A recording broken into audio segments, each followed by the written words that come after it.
Okay, so we're out here at the 151st annual NRA meeting in Houston, Texas, and we have the protesters over here. And what I aim to do is just find out why some people are here, and that's why I wanted to ask you, why are you here, and what do you hope to accomplish? Just raise awareness, the fact that we need some at least basic gun control measures, at least some basic restrictions. I don't think that any civilian needs a high capacity assault rifle like an AR-15. There's no purpose for it. And I feel like, it should be harder for people. 18-year-old kids can't drink, but they can buy AR-15s. My 5-year-old does active shooter drills in school. Kids are already afraid of their own shadow at that point. They're afraid of fire drills, and now we're doing active shooter drills. I think a common thing that we can all agree on is we want to keep our kids safe. Yeah. Some people say that they want to keep their kids safe by eliminating firearms like AR-15s, AK-47s. On the other side, people go, well, that's why I have an AR-15 or an AK-47, so that I can actually step in if somebody needs me and I'm there.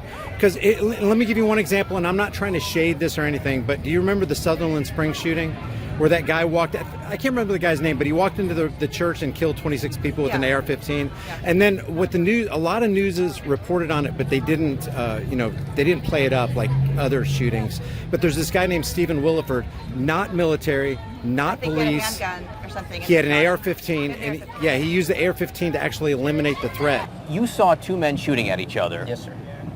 The other hero tells you that this killer just shot up a church. He drives off. He tells you to chase him. You tell me, you say, let's go. Yeah. Did you have any second thoughts? What was running through your head right then? Nothing. Get him. Why? Because that's what you do. The other guy, Yes, anything you can tell us about him? He's very much a hero. He acted quicker than he could think as well. He did absolutely the right thing, which was try and take him down on the scene. From what I know, he was just taking a nap and heard the gunshots and reacted. What kind of gun did he have? He had an AR-15. So they both the killer and the individual you drove had AR-15s. The killer, from what I heard, had a pistol during the firefight. Right. Which is the main part that I saw. And then the guy with you, the other hero, had his own. Yes, he had his own AR-15, yes, sir. And he came out, he was barefooted. He was barefoot? Yes. Yeah, he had no shoes on or nothing, but he was ready to act, and the moment police got there and everything, he did all the right things. And I said, oh my God, somebody's shooting. I ran to my safe, where I keep my gun. I grabbed a rifle out of the gun safe. My daughter ran out the door and actually got in her car and drove to the corner. And when she saw a man in black tactical gear, she came running back in and said, Dad, there's someone at the church in black tactical gear shooting up the church. I didn't have any time because I kept hearing the shots, one after another, very rapid shots, just pop, pop, pop. And I knew every one of those shots represented someone, that it was aimed at someone, that they weren't just random shots, more than likely. I grabbed a handful of ammunition and started loading my magazine. I ran outside. I didn't even take time to put my shoes on. And I ran across the street looking for it. And when I came into the neighbor's yard, his Dodge pickup truck was sitting right there. And I noticed an SUV, a gray SUV, sitting across from the church, or in front of the church, across the street from my neighbor's house, with the driver's side door open in the middle of the street. And I didn't know it at the time, but the engine was running. And I'm trying to survey the situation, not knowing what's going on. And then I saw a man in a black tactical helmet with a dark shaded helmet on. and obviously looked to me like it was bulletproof vest. And he had a pistol in his hand. And we exchanged gunfire. What would you say to somebody who says, well, but I'm a peaceful person, I've never hurt anybody with my weapon, why should I be penalized for what somebody else did? No one's penalizing you. I mean, listen, the right to own a gun is still there.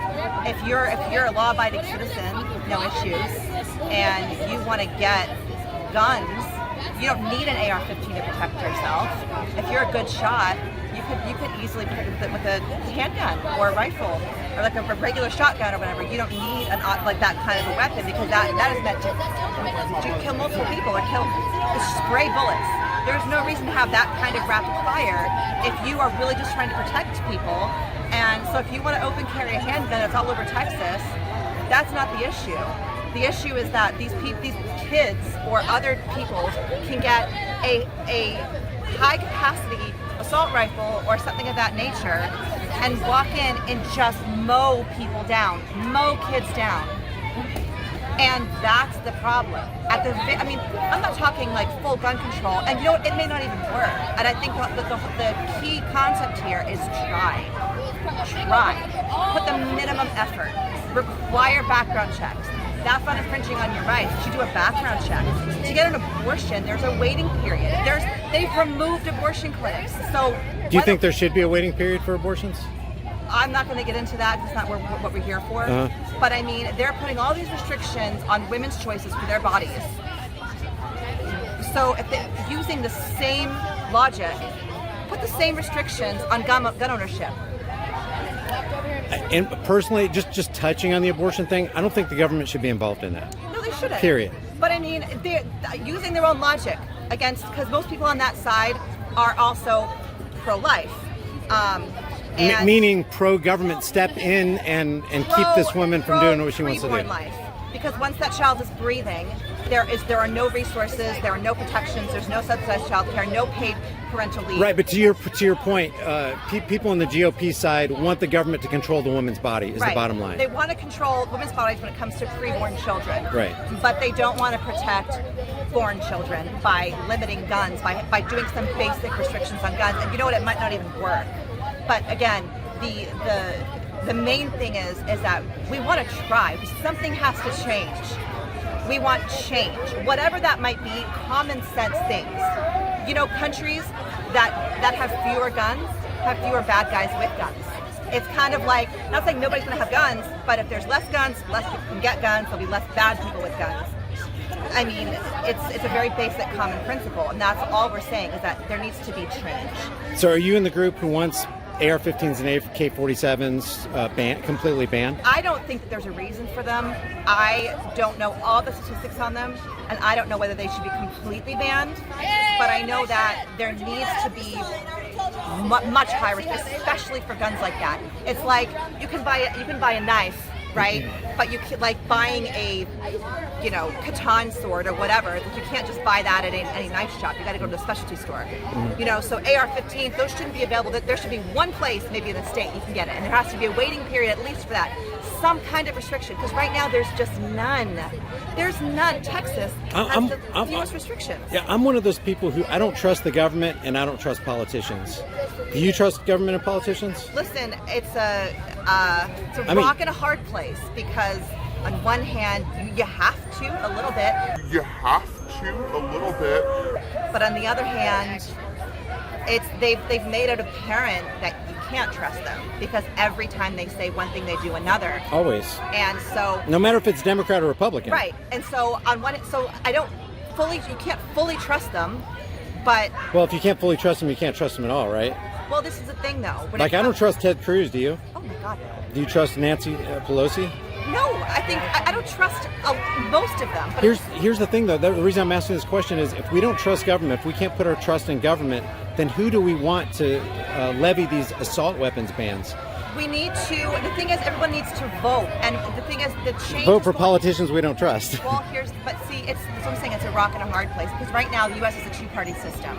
okay? The Green Party is not a viable option. The Green Party really only splits the Democrat vote, to be honest with you. And both parties are bought and paid for. Yes, of course. Yes, of course. So there should be reform on funding. There needs to be a lot going on. So right now, the change is going to be slow. So I've always said people that haven't wanted to vote at all in the past, for the last few years. I was a political science major in college. I was always active. I mean, when Bush ran against Gore, I lived in Florida. I was a free volunteer for Gore and a paid volunteer for Bush because I needed the money. I was broke. And it was like, I enjoyed the political process as a college student. And now it's like, you know what, you vote for the lesser evil because you have to. If you don't vote, it's a vote for the worst part. Well, no, if you don't vote, you haven't voted for evil. And if you do vote and that person breaks his promise, which they always do, then you're responsible for the legislation they enact. If you don't vote at all, then the people who are the most extreme are always going to vote. And if you're that, how do we get out of the cycle of psychopaths ruling us then? It's, you know what? Like I said, it can't be quick. None of that is ever quick. Those changes can't happen overnight. So you've got to at least get out and vote. You need to get involved in the political process and vote for your lesser evil. Vote for a better candidate. Work on campaigns and make your voices be heard. But if you don't vote, then the worst of the two evils will always be elected. Any politicians, any government in any country. But aren't they being elected anyway, whether we vote or not? In every single country, yes. But at the same time, like Beto O'Rourke is running again, right? He is not the savior of all of Texas's problems. If he gets elected, he might not actually effectuate a ton of change. He might gain an inch, whereas we've lost a mile in the last decade. He might gain an inch. Not enough. But at least it's something. These gun control things that everyone wants, it's not enough. It's not perfect, but it's something. And that's what we have. And unfortunately, it can never be perfect. You can never get everything you want. You have to just keep going, and it's the little steps. What if an innocent person doesn't want to be controlled, though? What if they just want to be free, left alone? Hey, I've got my AR-15, I've got my dog, and I've got my girlfriend, and I'm happy, you know? Then you know what? Then I wouldn't complain when your lives are at risk and your children's lives are at risk, when people who have been in power get worse and you have done nothing to go against it. If you do nothing, if you don't ever get involved because you don't trust anybody, then you know you are actively being involved in everything going down, because it's going down right now. Well, and if you don't vote for the lesser evil, it's going to keep going down. We got to gain an inch. We're still losing a mile. We do agree that if voting for the lesser of two evils is still voting for evil, right? It's kind of like you're backed in a corner, and what do you do, right? Yeah. There's this. Do you have to go? I'm trying to get through Uber, and Uber doesn't seem to be working. Oh, okay. I've been trying to I don't know if Uber's down for some reason. I'm worried it's because I'm too close to the protest. It could be because there's a lot of people using their cell phones out here. It goes like that in Washington, I actually D.C. do need to get going, but I just saw the white coats, and I have a friend. She's supposed to be with the doctors. All right. Let me just say one thing. Yeah. I think we can agree on that. This right here. It's never right to initiate unjust force and violence on peaceful people who haven't done anything wrong, correct? It's never right. It's never right for a man to initiate force or violence on another person. They're just going to try to make us look stupid. What? Well, I don't. How have I made you look stupid? I'm just saying, I'm thinking that you guys are just trying to come over here to see, to try to be. I want to see what you guys think and why. Just like I interview these guys over here. I want a first blush, man on the street interview with people who know what they're talking about. That's it. That's all my channel's about. I'm not here to disrupt. Talk to some Mexican people about the brown babies, or did you talk to some black people about the black elderly people that were gunned down with the same style rifle? I don't care what color people's skins are. Make sure you get those opinions too. I love all people. Thank you. I'm sorry, but I actually do need to find an Uber, so I'm gonna go try to keep walking to see if I can get one. Okay, thanks But for thank you your time. But please, I'm just trusting that you guys aren't gonna be like, you know, what some people assume. So just I hope you're not going to twist anything. Here's what I'm all. I can sympathize with your point of view. Like, I may not agree with everything you say, but I get what you're saying. Yeah. I really do. Let me just tell you what. There's a guy named Francis Bastiat. He lived like a couple hundred years ago. He said, the state is that great fiction by which everyone seeks to live at the expense of everyone else. I would never make you do something that you didn't want to do. And I would never vote for somebody to make you do something you didn't want to do. It's not the government's job. I don't want them to be powerful. I want the people to be powerful. Yeah, but at the same time, like, any country that works, there's government is something that is needed. Because mob rule, I'm a student of political science. Mob rule doesn't work. The pure democratic principles of essentially like pure majorities don't always work. And so there does need to be a government, but I mean, like, it's reasonableness. At the end of the day, it's reasonableness. You might not like it, but you need to get involved and at least have some, vote reasonably. You need to vote. If you don't vote, you're going for the worst parts. I hear what you're saying. There's so many Thank you. I people that appreciate feel it. like you. Have a good day.